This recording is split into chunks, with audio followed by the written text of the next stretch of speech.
The Crooked Lawyer. The story you're about to hear is true, and it happened right here in Thailand. Listeners, this is a story about the karma of dishonest people. Mr. Tan told me about it. Mr.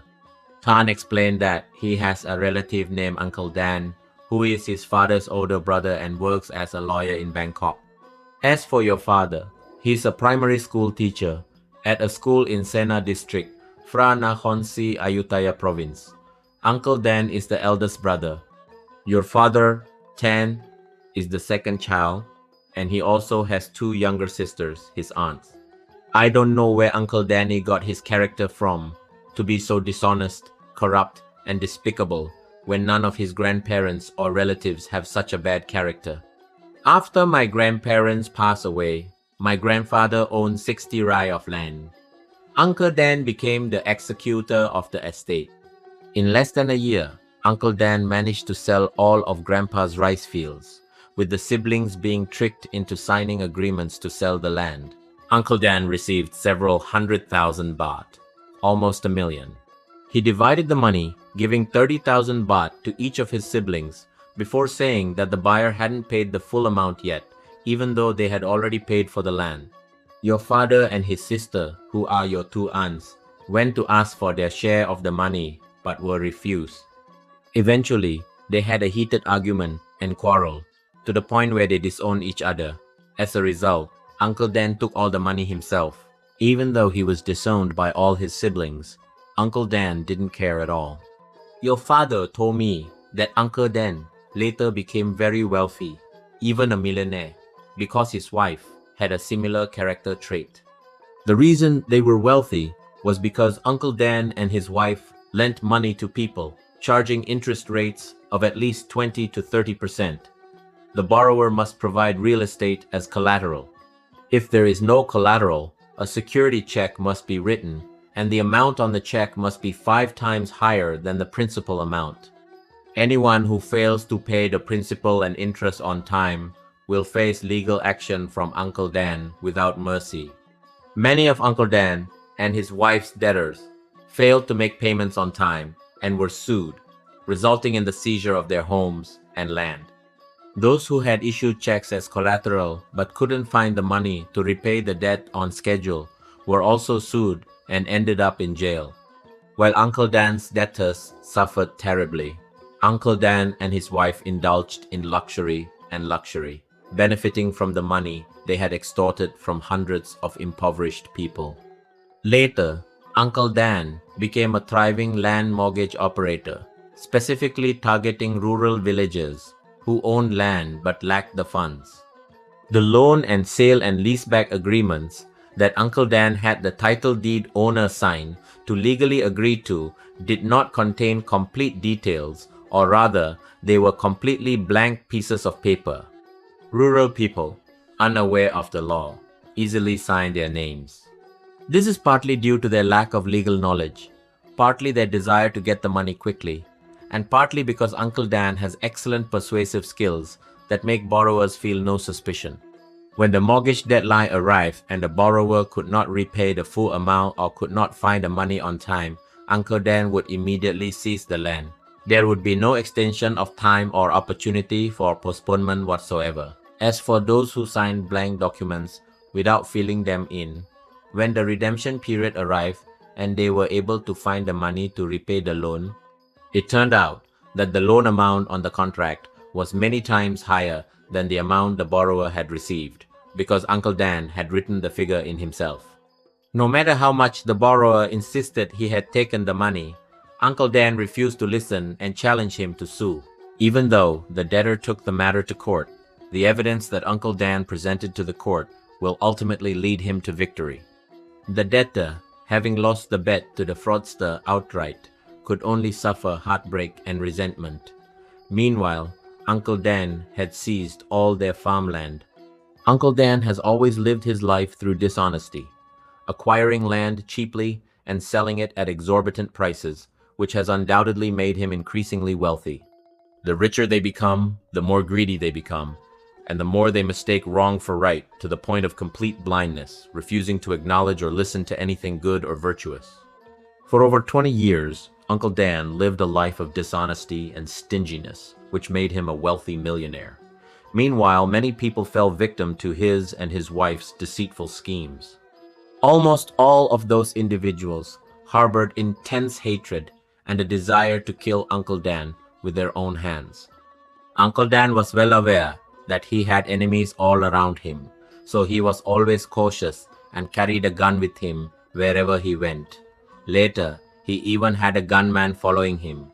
The gunman was a relative from his wife's side, a troublemaker with a history of imprisonment. Uncle Dan took him in to protect him. No one knows how much happiness Uncle Dan's wealth brought him. Uncle Dan had a large, luxurious house, but he built a very high wall around it. From the outside, only a small portion of the roof was visible. He explained that if he built a low wall, he was afraid someone would try to shoot him. "Wherever I go, I have to constantly look left and right, because I don't know which debtor might go on a rampage and kill me." Tan, who shared this story, said that he was fortunate that his parents were kind-hearted and religious. Therefore, he and his siblings were raised to behave morally throughout their lives and could clearly distinguish between good and evil.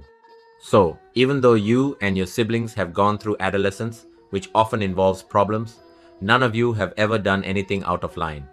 Uncle Danny's family, on the other hand, is completely different from your family. Uncle Dan has 2 sons and 1 daughter, who is his elder sibling. All 3 of Uncle Dan's children constantly cause their parents distress. Their only daughter, the eldest child, loved to party and had no interest in studying. Dan and her parents spoiled her completely, making her so brash that she refused to listen to the warnings and advice of her uncle and aunt. Even though she was a student at a very expensive private university, she just went through the motions of her studies. Despite Uncle Dan doting on her and even buying her a car to drive to university, instead of going to university, she spent the whole day hanging out with her male friends, having fun and enjoying herself. 2 sons were notorious troublemakers, constantly getting into fights with students from other schools. Their academic performance was equally poor, and they switched schools frequently, even though they were only at the vocational school level. Later, when Uncle Dan learned that both of them were addicted to drugs, he was furious and beat them severely. However, this did not improve his son's behavior. The more he was forced, beaten, and abused by his father, the more they ran away. I learned that lately, 2 of the sons ran away from home to hang out with friends who also had drug addiction problems. Uncle Dan was so angry that he disowned his son, but his wife loved their son very much and secretly continued to support him financially. Mr. Tan said he didn't know if this was the karmic retribution for Uncle Dan's bad deeds coming back to haunt him, because Uncle Dan and Auntie weren't experiencing any hardship in their lives at all. They had plenty of money to spend comfortably.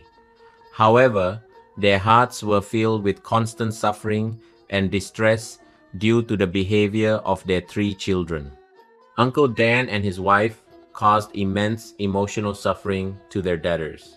Now, he faces a different kind of emotional suffering, one that is difficult to escape or alleviate, because the one inflicting it upon him is his own flesh and blood. Last year, the event that your father had told you about, that Uncle Dan would one day face a debtor who harbored such intense hatred for him that he couldn't control his anger and might do something to kill him, finally came true. One day, Uncle Dan and his wife, Auntie, were out running errands in a Mercedes-Benz, driven by his personal bodyguard. After finishing their errands, they drove back and parked in front of the house. The driver got out to open the gate. A gunman on a motorcycle pulled up beside the Mercedes and fired shots into the car before fleeing. Uncle Dan and Aunt were riddled with bullets and lay in a pool of blood in their car. Aunt's relative, who had been elevated to the role of the gunman, showed no sign of protection. As soon as the gunshots rang out, he simply ran away, only returning after the real gunman had fled. My uncle and aunt were sent to the hospital. My aunt later died, and Uncle Dan was seriously injured. Uncle Dan eventually survived, but he is paralyzed from the waist down because one bullet hit his spine. He cannot move and has to lie in bed all the time. And what was really sad for him was that Uncle Dan couldn't speak. He lay there stiff and motionless, with only his eyeballs moving, rolling back and forth. Your father, along with his two aunts, agreed to visit his brother in the hospital, even though they had publicly disowned him. However, the bond of blood made it difficult for your father and aunts to remain indifferent, as they were still children of the same parents. When Uncle Dan suffers such a terrible misfortune, it's only natural to worry. My father and two aunts went to visit Uncle Dan together. When they returned home, my father told my mother and Tan how sorry he felt for Uncle Dan. He couldn't speak or move, only his eyes could express his thoughts and feelings. When the uncle met the three siblings, his father and two aunts, he was in tears the whole time. The father and aunts could only offer words of comfort as best they could think of. My father said he would probably only visit Uncle Dan once because his niece is Uncle Dan's daughter, and she was so rude to him that he could barely tolerate it.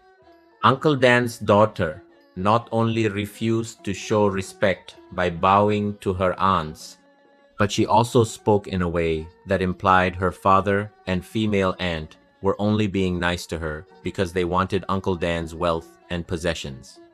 The aunt couldn't tolerate her niece's aggressive behavior anymore, so she cursed at her and left. Uncle Dan must have been deeply affected, as tears were streaming down his face. Uncle Dan is still alive today. I understand he's back home after spending several months in the hospital. Tan's family didn't know how Uncle Dan was doing, or if anyone was looking after him. They only knew that his two sons had returned home, and their daughter had dropped out of school and was going out to various entertainment venues every night. Uncle Dan's relatives, on his mother's side, from his wife's side, came to help take care of him for a short time, but then they all returned to their hometown. Apparently, they couldn't tolerate his daughter's mistreatment. According to Tan, Uncle Dan's condition is like being in hell on earth. He has to lie motionless all the time and can't tell anyone what he wants or thinks. It's hard to know just how much suffering he must have endured, but one thing is certain. Uncle Dan never experienced a single moment of happiness or peace of mind. His mind was probably preoccupied with wondering why he had to live in such cruel and miserable suffering. Thank you for listening to Thai Local Tales. I'm Captain Piroj. Until our next journey together, take care, stay curious, and I'll see you in the next episode.